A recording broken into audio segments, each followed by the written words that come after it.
Ang tunay na kapareha ay hindi laging matatagpuan sa harap ng altar.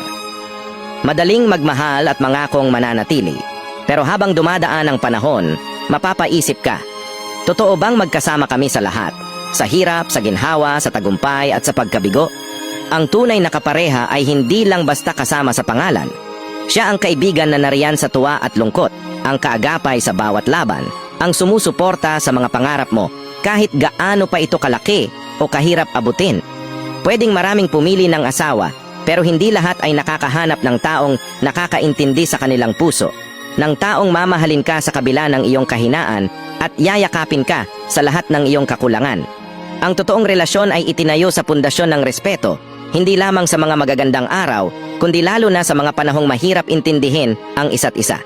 Kapag dumaan ang pagsubok, ang tunay na kapareha ay hindi aalis. Hindi kanya iiwan sa ere. Mananatili siya sa tabi mo, handa kang damayan, handang makinig, at handang intindihin ang mga bagay na hindi mo masabi sa iba.